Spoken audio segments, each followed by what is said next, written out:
श्री गणेशाय नमः। किसी भी शुभ कार्य को करने से पहले भगवान गणेश की पूजा की जाती है।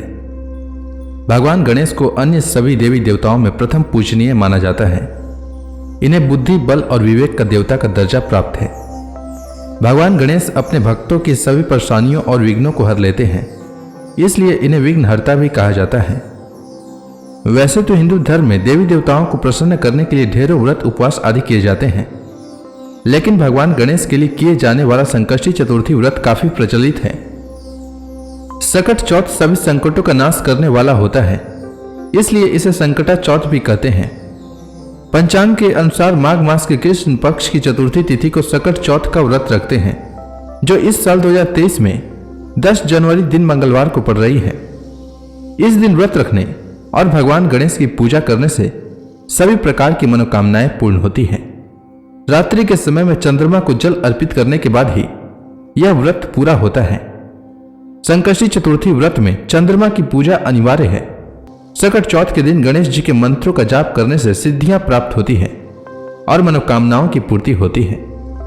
सकट चौथ व्रत में माताएं अपनी संतान की लंबी आयु और सुख समृद्धि की कामना के लिए दिन भर उपवास रखती हैं।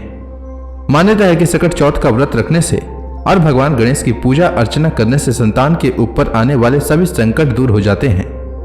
सकट चौथ पर महिलाएं दिन भर व्रत रखती हैं और रात के समय भगवान गणेश की पूजा करने के बाद चंद्रमा के दर्शन करते हुए उन्हें जल अर्पित कर व्रत का पारण करती हैं। सकट चौथ पर गणेश जी की आरती, वंदना और मंत्रों के जाप कर मनोकामनाएं मांगी जाती है और भगवान गणेश उसे पूरा करते हैं। आइए जानते हैं माघ मास में पड़ने वाली संकष्टी चतुर्थी का शुभ मुहूर्त, महत्व और पूजा विधि के बारे में। तो माघ मास के कृष्ण पक्ष की चतुर्थी तिथि का प्रारंभ 10 जनवरी को दोपहर 12:09 से होगा और चतुर्थी तिथि का समापन 11 जनवरी को दोपहर 2:31 तक होगा। संकष्टी चतुर्थी के दिन चंद्रमा की पूजा का महत्व होता है, इसलिए सकट चौथ का व्रत 10 जनवरी को रखा जाएगा। 10 जनवरी को सूर्योदय का समय सुबह 7:15 रहेगा और सूर्यास्त का समय शाम 5:42 रहेगा। वहीं इस दिन चंद्रोदय का समय रात 8:41 रहेगा और अभिजीत मुहूर्त दोपहर 12:08 से दोपहर 12:49 तक रहेगा। अब आइए जानते हैं संकष्टी चतुर्थी की पूजा विधि के बारे में। तो संकष्टी चतुर्थी के दिन आप प्रातःकाल सूर्योदय से पहले उठ जाएं और व्रत करने वाले लोग सबसे पहले स्नान कर साफ और धुले हुए कपड़े पहन लें। इस दिन लाल रंग का वस्त्र धारण करना बेहद शुभ माना जाता है और साथ में यह भी कहा जाता है कि ऐसा करने से व्रत सफल होता है।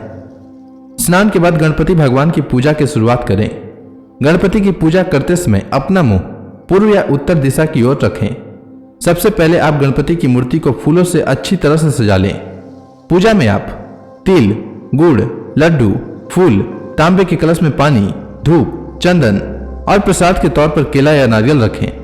ध्यान रहे कि पूजा के समय आप देवी दुर्गा की प्रतिमा या मूर्ति भी अपने पास रखें।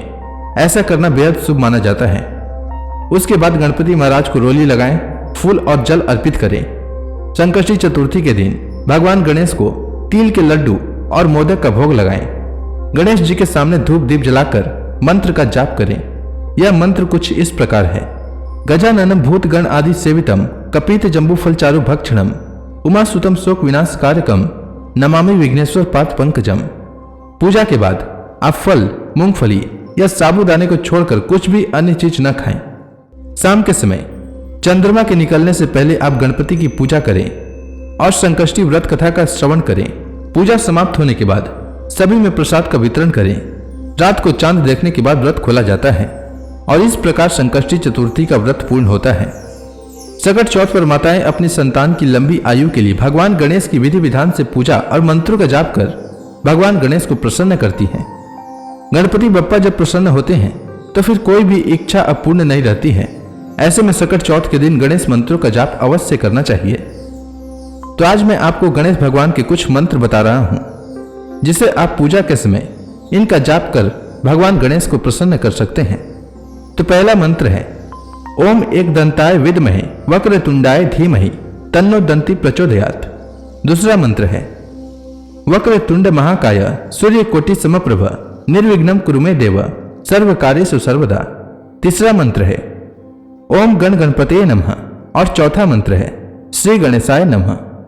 उम्मीद है आपको माघ मास के कृष्ण पक्ष में पड़ने वाली संकष्टी चतुर्थी जिसे तिल चौथ के नाम से भी जाना जाता है, उसके बारे में जानकारी आपको अच्छी लगी होगी। अगर आपको यह वीडियो अच्छी लगी हो तो इसे अपने दोस्तों में शेयर करें। साथ ही इस वीडियो को लाइक करें और कमेंट सेक्शन में गणेश भगवान की जय लिखना न भूलें। धन्यवाद।